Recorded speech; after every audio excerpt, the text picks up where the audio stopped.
Good evening, friends. Welcome to my YouTube channel. Today we will discuss a new advisory on GST, that is advisory on new time limit for reporting of invoices on the IRP portal, that is e-invoice portal. Friends, हम देख रहे हैं GST में जितनी unethical या कहा जाए जितनी भी फ्रॉड्स बढ़ रही है, उस हिसाब से गवर्नमेंट भी टैक्स पेयर्स को और ये फ्रॉड रोकने के लिए जीएसटी लॉ को और टाइटन किए जा रहे हैं। This time limit is applicable effect from 1 नवंबर 2023। आइए जानते हैं ये एडवाइजरी में क्या कहा है गवर्नमेंट ने। 1 नवंबर 2023 a new restrictions has introduced in GST wherein a IRN for a document has to be issued within 30 days from the date of documents. Earlier, this limit was 7 days.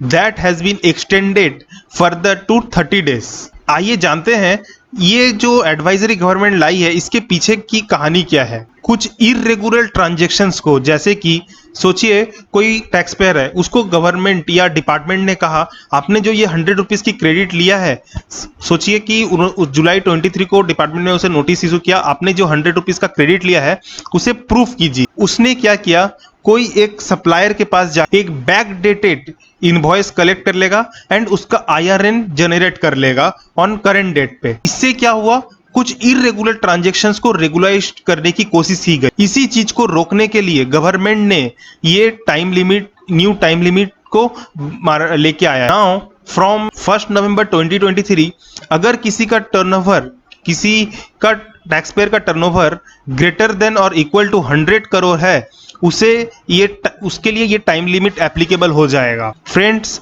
जैसे कि हम जानते हैं जीएसटी में ये advisory आने के बाद ये जो 100 करोड़ का अभी लिमिट है टर्नओवर का, ये रिड्यूस होता रहेगा डे बाय डे। आइए इसका एक एग्जांपल लेते हैं छोटा सा, और इसका इनपुट टैक्स क्रेडिट पे क्या इंपैक्ट होगा ये भी हम लोग जानने की कोशिश करते हैं। फ्रेंड्स, सोचिए कि कोई पार्टी, एक सप्लायर ने इनवॉइस इशू किया ऑन 1 नवंबर 2023, उसे ई इनवॉइस जनरेट करना पड़ेगा ऑन और बिफोर 30 नवंबर 2023। ओके, और एक सिचुएशन सोचिए, कोई एक पार्टी है, उसने इनवॉइस इशू किया on 26 November 2023। So the due date of IRN is 25 December 2023। लेकिन आपको वो इनवॉइस, जो सप्लायर है उसे तो वो इनवॉइस 11 दिसंबर 2023 के जो हम लोग जो नवंबर का रिटर्न भरेंगे उसमें वो GSTR 1 में फाइल करना पड़ेगा। बट वो ई इनवॉइस कब तक जनरेट कर सकता है, 25 दिसंबर तक ई इनवॉइस जनरेट कर सकता है। Now come to the ITC part. सोचिए कि जिसने ये 25 दिसंबर तक वो अपना IRN जनरेट कर सकता है, बट उसने फाइल कर दिया नवंबर के रिटर्न में, which is due date is 11 December. Now जो रिसिपिएंट है उसमें उसका क्रेडिट रिफ्लेक्ट हो जाएगा 2B में on 14th of November return. Okay, but rule 48 of CGST rule क्या कहता है, the recipient can take the ITC of the invoice only in December 23 after the IRN is generated। Means आप लोग simple सी सोचिए, supplier ने क्या किया, invoice issue किया 26 November, but due date of IRN क्या है, 25 दिसंबर। ओके, उसने तो नवंबर के GST रिटर्न में जो हम लोगों ने फाइल किया है 11 दिसंबर तक, उसमें तो GSTR 1 में उसने फाइल कर दिया, आपके 2B में भी रिफ्लेक्ट हो गया ऑन 14th को। बट अब ITC नहीं ले सकते।